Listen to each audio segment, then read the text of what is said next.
we're going to talk about this opening Queen's Gambit decline today, and I will be showing you one of my games played at the US Championship in 2008 against Grandmaster Dmitry Gurevich, and I will also talk about some lines in this opening.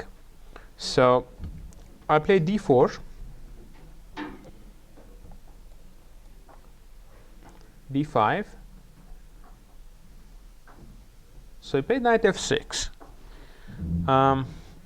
and I usually, sometimes black plays bishop e7 here. This is a very interesting move. The idea behind this move is to prevent white from playing bishop g5 immediately. And for example, if you go knight f6, I took. My opponent Gurevich actually took with a knight, which is considered kind of a rare move, but still played. Even many grandmasters play this knight takes d5 move. So you really have to know what to do there to be able to get some advantage. But basically, usually black takes back with a pawn, and then you play bishop g5. And in this position, white has the option in the main line to play knight g2 move. And this is what I like to play. I like to put the knight on e2 here instead of just knight f3, because if you play knight e2, knight bd7, queen c2, rook e8, this is not my game, this is just a line. Here you have this idea to play f3 and e4. And it's a little bit different actually. Usually in this kind of structures, the structure is called Carlsbad. White usually tries to play rook b1 and play b4, b5, do a minority attack. But when you put the knight on e2, you have the idea of playing f3, 4, which I prefer here. So I think white is usually slightly better in this kind of positions here. But this is what I was planning to play when he played knight f6, but he immediately avoided by playing knight takes d5. Okay, let's see. Maybe just 1 second. Okay. Yeah, so we take, yeah. So he played knight takes d5, e4, knight takes c3, pawn takes c3, and here usually black takes on d4 first, and then plays bishop b4 check. But he played knight c6, so he didn't play the bishop b4 move. So he played knight c6, and here I was thinking during the game and trying to understand why most players play bishop b4 check and not just play knight c6, because it looks like he can play knight c6 and then bishop b4. But this gives white an option here. So let's say, what can you play here? Yeah. You can prevent the check by playing a3. Yes, that's the idea. I played a3, and in this position, it's better for white to keep the bishops on the board, because usually white is trying to attack since he has the control of the center, and more pieces on the board, it's easier to attack. And you will see that this bishop was a big part of the attack in this game. So if you play this as black, you should play bishop b4 check first. But knight c6, and I played a3. Now he played bishop e7, bishop d3 first. Of course, he cannot take on d4 because you just take. And if he takes with the queen, you have the typical bishop b5 discovery check that wins the queen. So he cannot do that. So he played castle. And here I cannot castle, because if I do that, then I would just lose the pawn, because he just takes the pawn, because I don't have any discovery checks now. So I have to play bishop b2. And now if I can just castle, then I think I have a very nice position, because I have good development, control of the center. So black needs to do something here. And he did. He played queen a5 check. Now I want you to spend some time here, maybe a few minutes, just to think, what should white do here?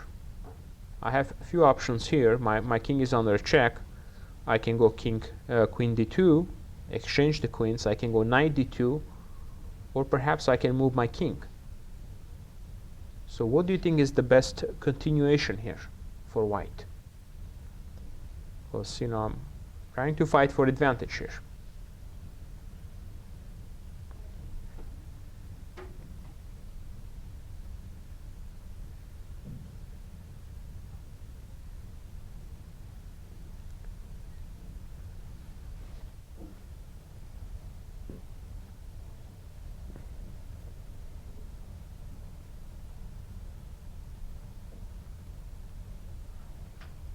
Again, choices: queen d2, knight d2, or move the king somewhere. Yes? I'm looking at king e2. King e2. Well, you could do that, but I think moving the king on e2 is going to be a little bit risky, because at some point there could be some variations where bishop a6 comes with the check. In general, it feels like king on e2 will be a little bit vulnerable here. And he goes rook d8. What else you can try to do here?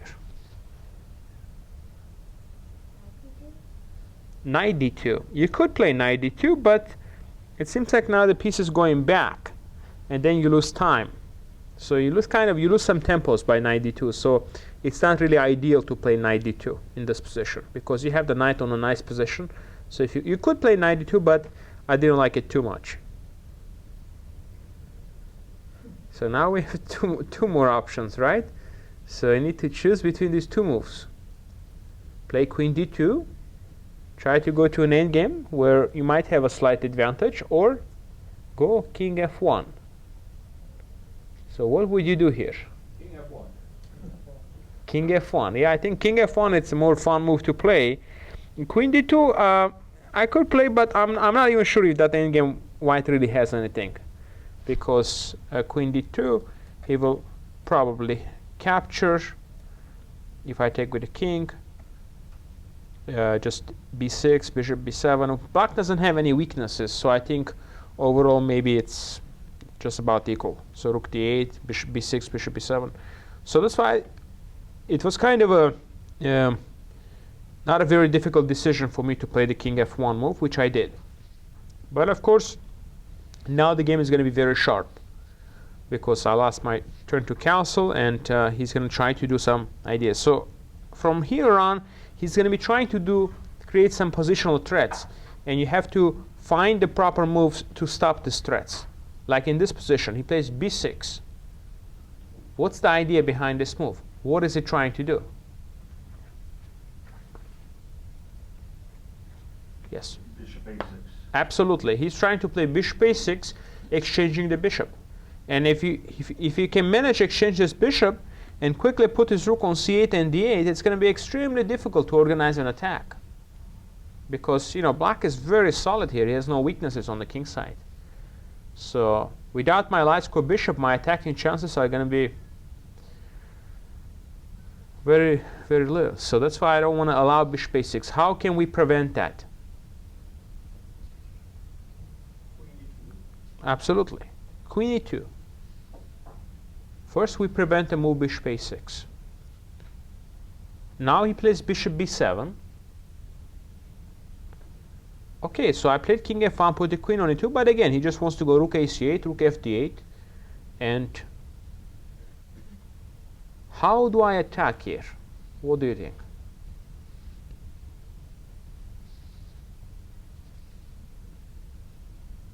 Yes? No? Okay. So what do you think? You need to spend some time and come up with a plan. I would like a plan here. I don't want just a one move. A plan. A good plan here. Because I spent some time and I think this is the right plan in this position.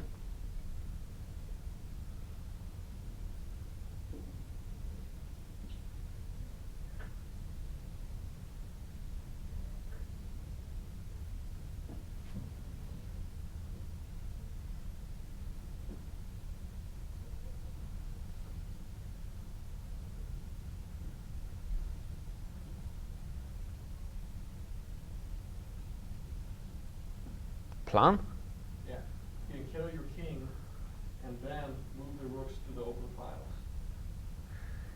Well, you could, but you know, fianchetto to the king here, it's a little bit also, you know. I mean, you could do that, but then he puts his rooks on c8 and d8, and I don't think you know it's going to be much advantage. So you need to, if you want, you need something sharper a little bit, okay? Because it's a lot of moves, you know, king f1, g3, king g2. It takes time.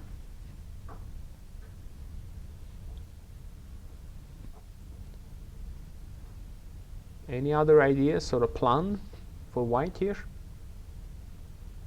Yes. I'm trying to figure out if I can trap his queen. It's fairly tight over there, but I'm not sure I've got quite enough to do it. Knight to d2 is the... You could, but I think if we start, if we try to trap the queen, then I think, see, It looks like it's- yeah, see, like, I mean, this is not very good for us. Rooks are not playing, the king is there, so it's, we can't just now start focusing on trapping the queen because we're probably not going to be able to trap him. We can try to maybe move him away, but I don't know if we're really going to gain much out of it. I think your plan needs to be close the center and do a kingside pawn storm. Well, the thing is, close the center. I have to be very careful pushing any of my pawns here. Because you push e5, you create light square But if you weaknesses. can stop f5 at some point, or even e5. I don't think he wants to play a5 right now. That's not very good. Well, So, no, it's not good there, but I'm just saying, I'm just thinking in the future that. yeah. Well, again, whatever you do, you have to do kind of quickly because we don't have too much time. He's going to put the rooks together, then he's going to be applying more pressure, and there might be some danger of, you know, later on in the game, maybe rook c2. So, I mean, I don't have so much time here. I have to, yeah. I think without this move, it's very hard to fight for advantage here for white. This move is really necessary here.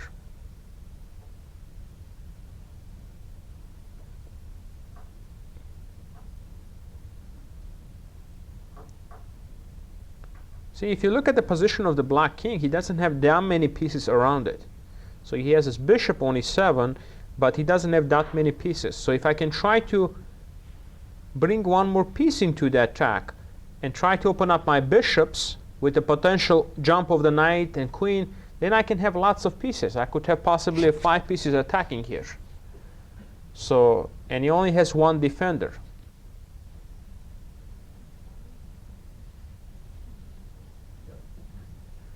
Yeah. Any other ideas? Even if you're not so sure, it's okay. We can discuss, you know. D5. Well, the thing is, without your rooks in the game, you play D5, you will open up the position. And D5, I think he could just take. Take. H4, rook H3, and rook to Correct. Very good. H4. Not only this is kind of, not I'm trying to just threaten anything. My main idea here is to go rook H3, rook G3. This is the main idea, to get the rook into the game. The rook is going to be very active on G3 here. And this is a kind of a typical idea when you lose your turn to castle. And this is one of the ideas that you can use to push the pawn, get the rook up to the side. Okay? So you don't have to worry about him trying to create counterplay in the center, though, like immediately? But which move can he play to create counterplay? For example, if you try f5, this could be loses. Yeah, This is loses. To take. Who can find a move, winning move here quickly? Okay, it's Huh? D5 first, yeah? The bishop is protected. So first we push the pawn to attack him, and if he takes, bishop c4. Okay? So he can play f5 right away. So he played rook ac8. So normal move, developing the rook. I follow it up with my idea, rook h3. And now knight b8. Strange looking move, but concrete idea. he wants to go bishop a6 and exchange the light square bishops. If he would have played rook f8, I would have just gone rook g3, and then I have a very strong threat of d5. So this looks, I think, very dangerous for black. So he plays knight b8. Now he wants to go bishop a6, exchange the bishops, perhaps also again play queen a6. If he exchanges the queens, then I don't have much. So again, bishop a6 and then exchange queens, then he can go rook c2 maybe. So now again, you have to find the best move here. See, time is everything in this position. So of course you can play the rook g3 move, but you have something better.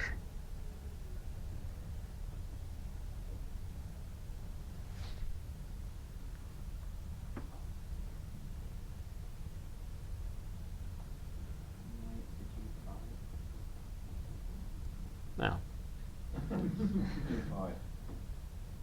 e5. 95. Knight E5 is what I'm looking at. See, in these positions, our rook is ready to go rook g3, right? But if you go rook g3, you don't have a threat. What you need to do is you need to make a move, so when you go rook g3, you have a very strong threat. We can't just attack him with the rook on g3. The main idea is to have d5, right? So we want to make sure we open up the bishops first. So I go here, d5. Because in some point he needs to watch out the capture also. He took. And now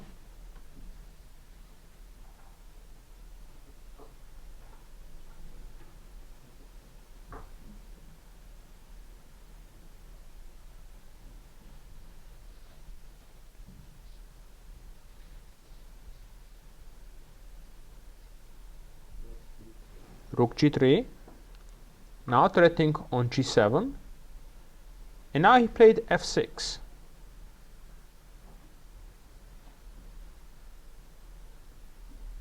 Now there are two options here. One is to play g6, and one is to play f6. g6 looks very unnatural because it weakens the position, and there are some nice lines in this situation. You play ed. He goes here, attacking the rook. You go knight g5. He takes. And who can find the winning move now? Queen h5. All right. Queen h5. Threatening checkmate on h7. He has to take. So as you can see, we sacrifice the rook on g3 and the queen on h5, but we have a checkmate. So I didn't see this during the game, but I'm sure there might be some other options too. But g6 looks really weakening, so it's natural move is f6 for a human to play f6. Now again, see these positions. The reason I wanted to show you this game because positions like this are kind of hard to play also for the player who is attacking. Because here, for example, I have many different moves to choose from. e5, ed, h5, h6. There's so many different things you can try to do here. But you have to really find the most precise move here. I was considering all these moves here, but then when I found the move that I played, I realized now my attack is getting stronger. Because I'm trying to make sure all my pieces are involved into attack. Okay? Is it like Stein's von Barleben, knight d4? Yeah, knight d4. Knight d4. Now, bishops are in the game, rook is in the game, but we have the queen and the knight. They're not really participating yet. So once we bring these pieces into the game too, then it's going to be very difficult for him. So I go knight to d4. Now, threatening to play knight f5, putting pressure on the bishop, also on h6, on g7. So he takes. So he just keeps on taking the pawns. He took on d5, now he takes on e4. Now,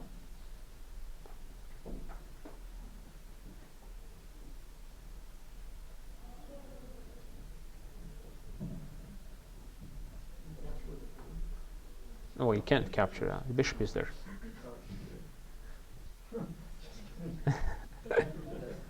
You could take bishop takes, but again, a strong move needs to be played first. Okay? Strong move needs to be played first. Huh? Absolutely. Bring another piece into the game with the tempo. Now threatening queen g7 mate. So he plays rook f7. Bishop c4. The rook is on c8. Rook can take it, so I can't do that. So okay, for a moment, okay, I'm down 2 pawns, and looks like I don't even have a threat yet. Seems like black is holding. Knight f5 I could play, but I'm not sure if maybe he could take the bishop. It's messy. Yeah, knight g7, maybe. Yeah, it's possible, but I think the move in the game it's a little better. Yeah. I want to do bishop e4 because his back rank is now weak. Excellent, excellent. Bishop takes e4. Now he cannot take the bishop because of queen c8. And now if he goes queen a6 check, I can just simply come back. Bishop d3. This was a very important move. First, I didn't see this bishop d3 move. So I was a bit worried because I thought maybe I don't have so much. But when I realized he checks me, I can go back bishop d3 and gain a crucial tempo. And then I go knight f5. Then it's very strong. So now I took the pawn. And now really all my pieces are ready for the attack. So now I have a threat. Bishop takes b7. And it's not so easy for him to defend against that threat. And again, he cannot take the bishop because the c8 is hanging. So here he spent a lot of time, but position is already really bad for him. So he decided to play h5, trying to deflect my queen from g4. But okay, this move now weakens the position.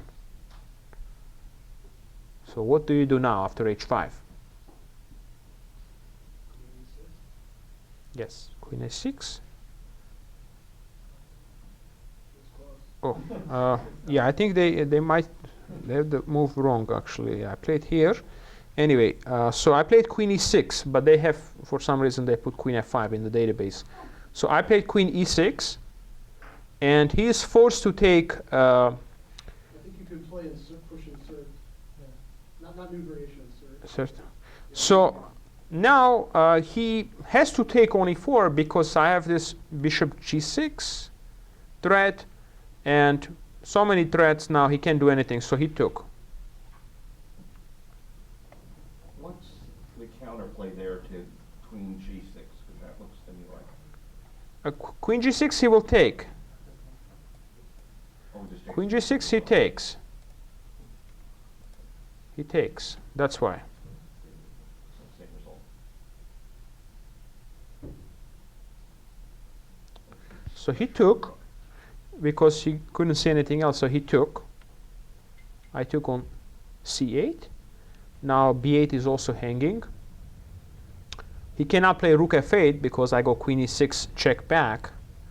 This just loses because then I take the bishop. I'm just up a rook. So he realized he's losing here. So I said, okay, I will just go for this line. Maybe some time pressure, create some threat. So I took. Now I'm up a rook. All I need to do is just consolidate my position. Okay. So but he plays queen d2. There's still some tricks. So you have to play accurately. And here is a very important moment in a game. Because, if I play bishop c3, he has this bishop d3 check. Again, probably I have some other ways to win also here. But what's the most precise move here?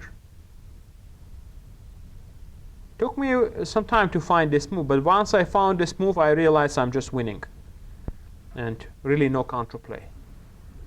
So I would like you to spend some time because it's not an easy move to find. You have to really calculate some lines because he wants to take on b2 and then take on d4. a1 is hanging, so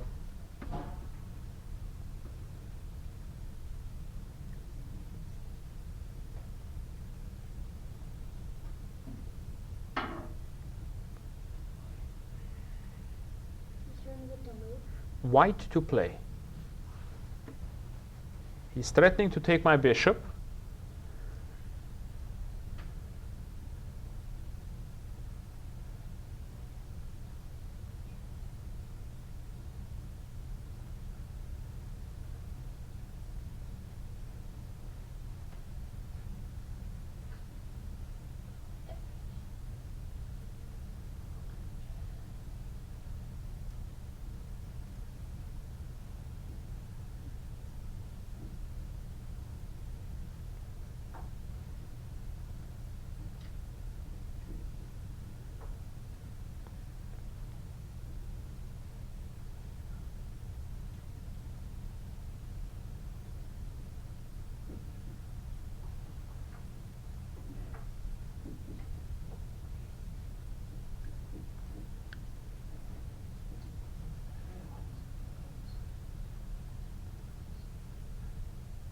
So you have to see his threat. Yeah, he wants to take the bishop.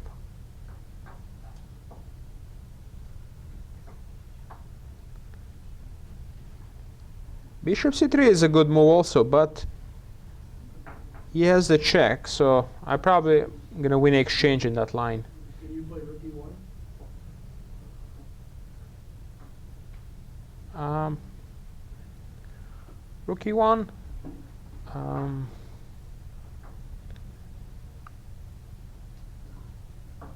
Yeah, I think that's also winning. Yeah, rook d1 is also winning.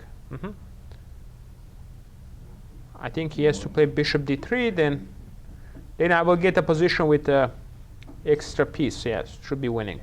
Wait, rook e1, can you just take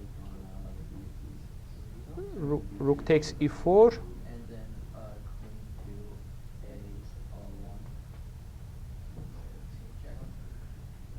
to a1.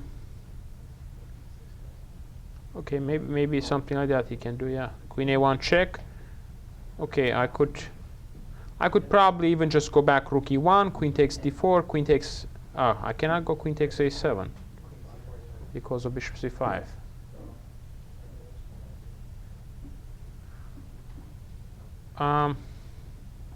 Check king e2, check king f.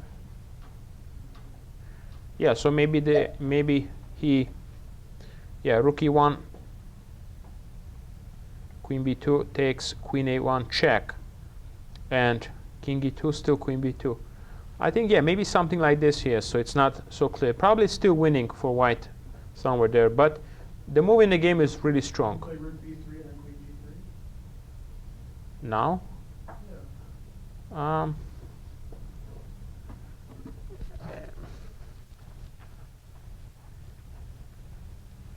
Yeah.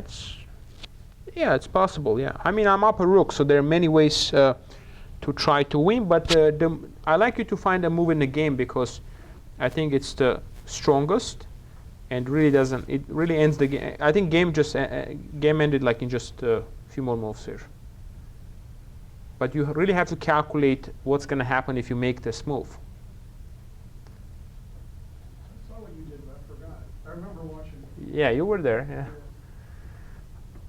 So in this kind of positions, when opponent makes a move attacking your pieces, what you need to do is, of course, natural instinct is to start thinking about defense right away. But I want you to look at the move that you can make and you attack his piece. Okay?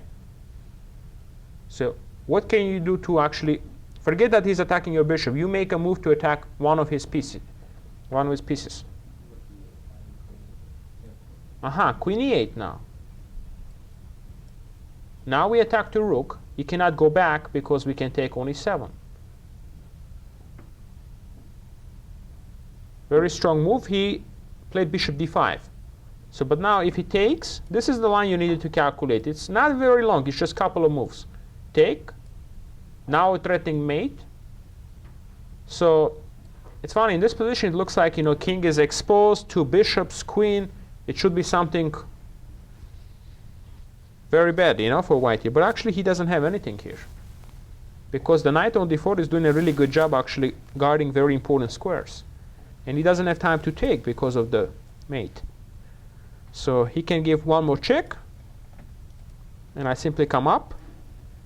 And now the bishop is hanging, and again I'm threatening checkmate on g7, so he cannot do anything. Check, takes, and he's losing. So after I found the queen e8, I realized if he takes, I just take on f7, queen a1, I just simply walk my king to e3. So he has no choice. He played bishop d5, and now can you find the winning idea?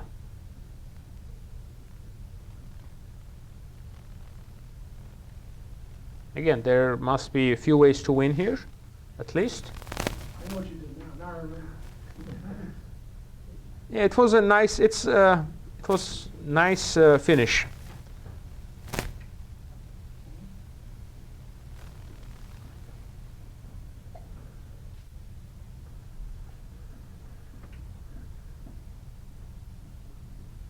Bishop c3 is too easy. Got it? I haven't got it completely calculated, but everything looks well. Okay. Rook takes on g7. Excellent. Rook takes g7. Just overwhelming there. Yeah. It's going to come up. He has to take back with the king, because if he takes with the rook, then we just take on h5 with the check. He goes back, then we also take the bishop with the check, and then just probably queen b3 and rook d1, so it's winning. So he has to take, no choice. Now I was up a rook, so I gave the rook back. Follow it up. Knight e5. Knight f5 check. F5. Now, if he goes to g6, then you just take on e7 with the check, so you win. So he has to go here. And now,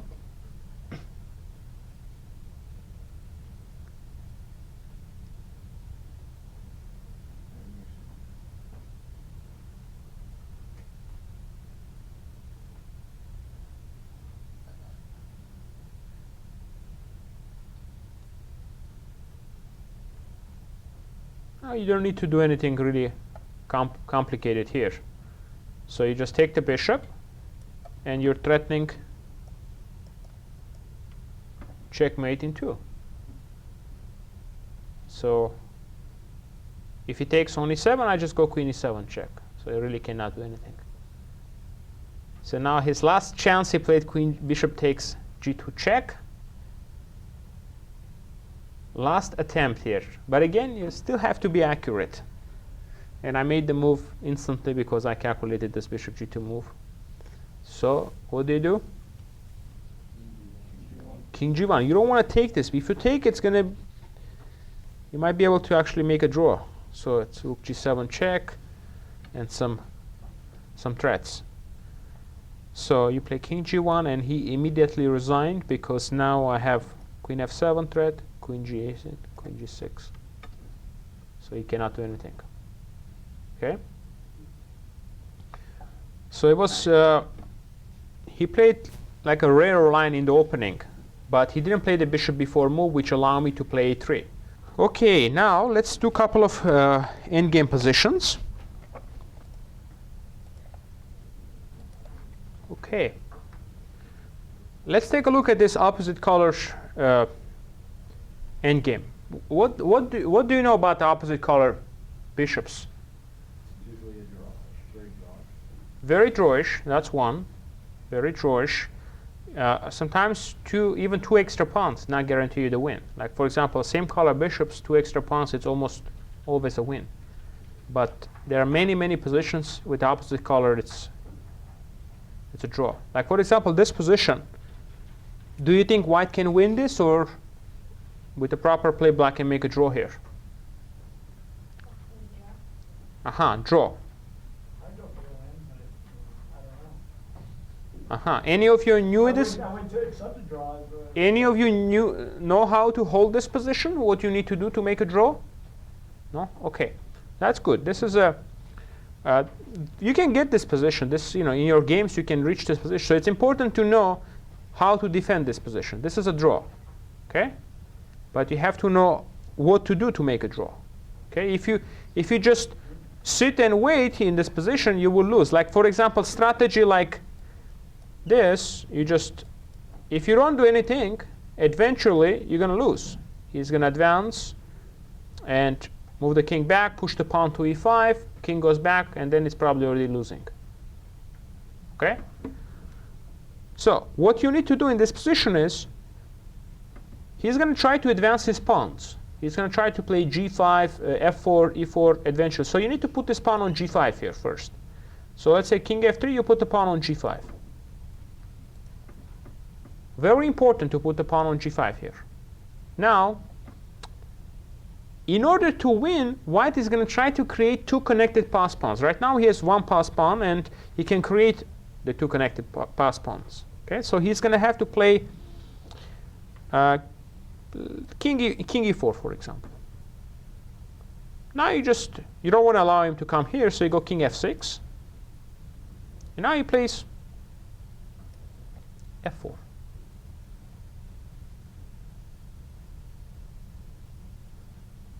You take. Now he can take. It's more natural to take with the g pawn towards the center, but we'll take a look at both ways he takes. It doesn't really matter, because if you know how to hold this position, then it doesn't matter for you which way he takes. Let's take a look if he takes with the g pawn. Now, in this position, you don't really have to do much. You just have to make sure you keep the bishop on this pawn. Okay? For now, you keep the pressure on this pawn. So you just see the squares, you just go here. For now. So he can't really move the king, go forward, so he has to stay with the pawn, right? I just the same thing. Now he goes here. Now he has a threat. He wants to play this move. So for example, if you play this move here, now you could lose. Okay? So now in this position, you need to control the e5 square, because you already have the king controlling it. So if you control with the bishop, remember, if you can sacrifice your bishop for 2 pawns, it's going to be a draw. So that's why a lot of these endgames is draw at the end, because, you know, if it's 1 pawn versus 3, you exchange 1 and then you sacrifice the bishop, because in endgame it's possible to sacrifice the bishop for 2 pawns. So now, if he plays f5, you just put the bishop on e5, he can never win. And he can come here, and again, you just keep the pressure on the f4 pawn. First you put the pressure on the e3 pawn, and now you put the pressure on f4 pawn. He can't do anything. So eventually, in some point, he's going to have to push, because he can't go away because it takes. And now he pushes, take, and you make a draw. Okay? This strategy works. So like right now, the pawns are on the 4th rank. It will also work if his pawns are on the 5th rank. Okay? But let's say if his pawns reach the 6th rank for white, 3rd rank for black, then you cannot hold with this strategy. So I'll show you why. So let's say we go here. Well, let's take a look at the other way if he captures. It will be also useful to see. Let's say he takes this way. Now, we can't really stop him pushing the g-pawn, so we put the pressure on f4. So he pushes. We go here. Now, very important, in this position now, you pressure on f4, and if you place f5, which move you have to play here in order to make a draw? Bishop d8, yes. Bishop d8.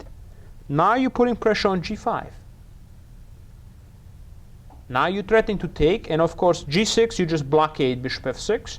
And if he goes f6, what do you do? Sacrifice. And you make a draw. So this is the last position. Pawns are on the 5th rank that you can still make a draw. Now let's take a look if we, for example, in this position, let's play. Let's go back to the main line. So let's say we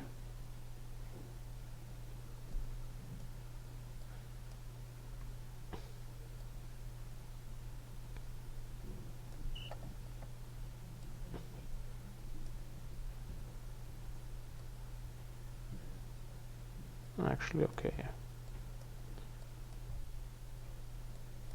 So let's say we reach this position. Now it looks like it's same kind of position. You have the same concept, but here you're not going to be able to make a draw here. Not because his king can come in or anything. It's just because your bishop doesn't have many squares to go to. So you don't have another square here to go to keep the pressure and also control the e7. Isn't this a draw because black can play bishop c9? Yeah, well, if there was a square, yeah, if there was a c9 square, yes, you're right. That would have been a draw. But unfortunately, after bishop b5, so let's see. Now we make it white to move this position. He plays bishop b5, and now black is in Suksuvang. If he moves the bishop away, you play e7, e8. You win the game. So he has to move the king away, so he cannot really keep the control. If he can keep the control of the e7 square, it's going to be a draw, but he can't. So again, remember, if the pawns are on the 6th, two connected pass pawn, you're going to lose. On the 5th, on the 4th, 3rd, it's all draw. Okay, if you're trying to defend, because now he's going to go here, and then he's going to push. Okay? So it's not very difficult, but you have to remember the way that you defend. Okay? Now let me change the position a little bit.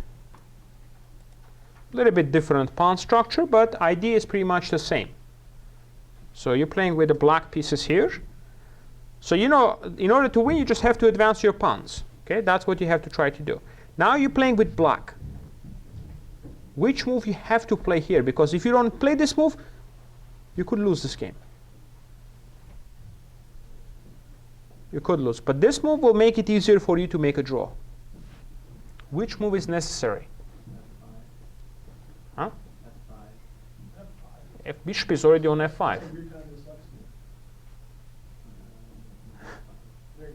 d5, yeah. Exactly. You need to exchange this pawn, because when he has less pawns, the idea of drawing by sacrificing the bishop for 2 pawns is going to work. So first we play this move. He plays b4. Continue. Let's see if you can hold this position now. Continue. Pawn takes. Absolutely. Liquidate. He takes. e6. You have to look at the notation. What's the correct move here? Which pawn we need to put the pressure on now? The one on the white square. Absolutely. Check.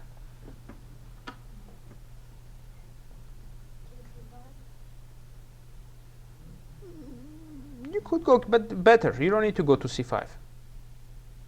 If you go to c5, there, he can check and starts pushing the pawn with the check. You could lose. Anyway, you're not going to be able to blockade these pawns with a king. Our idea is to get to the right position where we can sacrifice, right? So we go to the light square, okay? Now he goes here.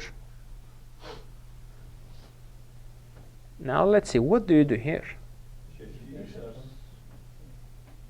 I was going to say b7 because of Drew hole. So what's the correct move here? Bishop d7? You could play bishop d7, but remember, you have to put the pressure on the c pawn here, right? You want to force him to push. Bishop d7, he could Oh, okay. shuffle, move the king, maybe try to do something. It's still a draw, but So bishop f7. bishop f7, very important bishop f7, because if you play bishop g8, it's a problem. It pushes. Because we no longer have the bishop to e8 move. And in these positions, you're not going to be able to defend from the side, from this angle, because now he can try to improve his king this way. Okay, so this is not a good way to defend. So you probably lose here. So that's why you have to make sure you go bishop here. Keep the pressure on, okay? And don't go to the last rank anyway. It's not a good idea, because you have less squares to go to when you put the bishop on the last rank. In this kind of positions, always put the bishop on a square that has more squares to go to. And now he has to push. And now again, if you allow this move, you lose. Unless you can take that pawn. So now you defend from which square? Bishop Bishop, not from here again, bishop e8. And now he goes here. Only move that will make a draw is, see, if you didn't have this move, you would lose, because now he's controlling this square. You have to go away, then he pushes c6, he wins. So you really have this square. So that's why you can make a draw on the 5th rank. That's the last one. Okay. After that, you're not going to be able to do it. Yes. Before he pushes the c pawn to c5, if he brings his king forward at that point, that's really my response. You just, again, you just keep the pressure on the pawn. He can't advance his Yeah, king just don't anymore. put your bishop on the last rank. That's all. Remember that. Don't put the bishop on the last rank. You just go back and forth. e6, s7, e6, f7. Eventually, he can't just activate the king. He'll drop a pawn. So he has to go here. Then you go here. As soon as he pushes, then you go bishop e8. Okay?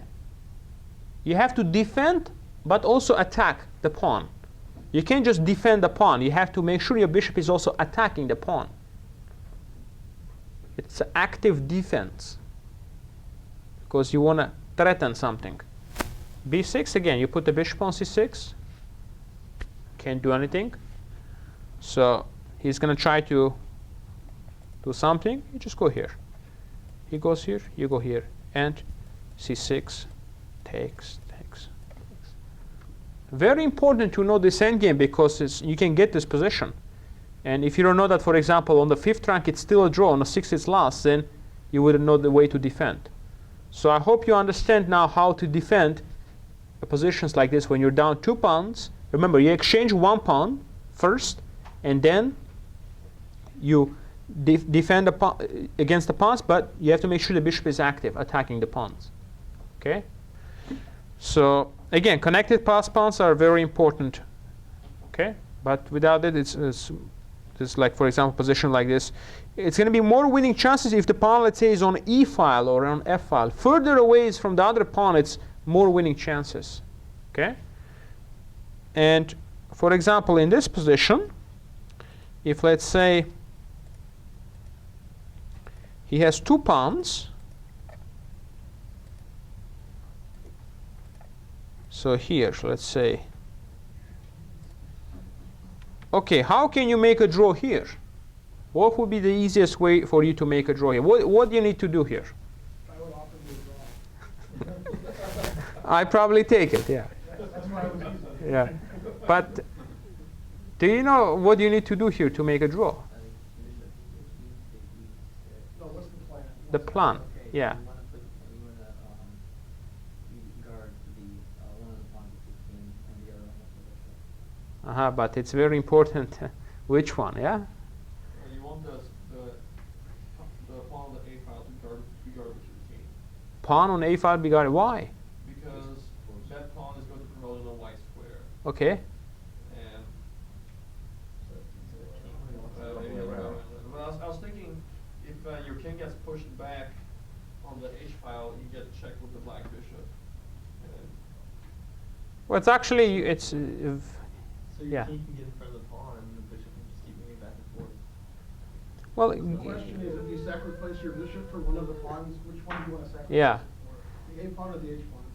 well, There's only one correct answer. the h pawn, And why is that? because you can't get checked on a1. Yeah, you want to leave him with the A pawn. yeah, you have to know that, for example, if you reach a position with your king on a8 here, let's say we go here. Let's say we, yeah, bishop, let's say he goes here, we go here. And, okay, he's pushing. We go here. You put the king here. You can sacrifice your bishop for this pawn when he plays h7. Then he has a pass pawn, but he has what is called the wrong color bishop. With a dark square bishop and the pawn on a file, he cannot win this position. But your king has to be on b7 on a8 in this position. If it's not there, then he might be able to win. So remember that. So this kind of, same thing if the pawn was on g or f file. That's why it's much easier to draw when the pawns are on a or h file here, okay? You just have to remember, you have to know that this position is a wrong color bishop. You put a king there. Let's say he goes here. I don't know if everyone is familiar, but this position, white cannot win because he cannot move the king from the white corner here. So it's going to be a suksavang. I mean, he's going to stalemate. Stalemate, yeah? So let's take a look again.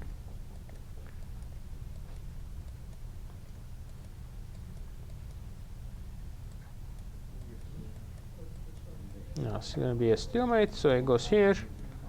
So he's going to get closer, but see, this is stalemate already. So he can't really do much. So he can move,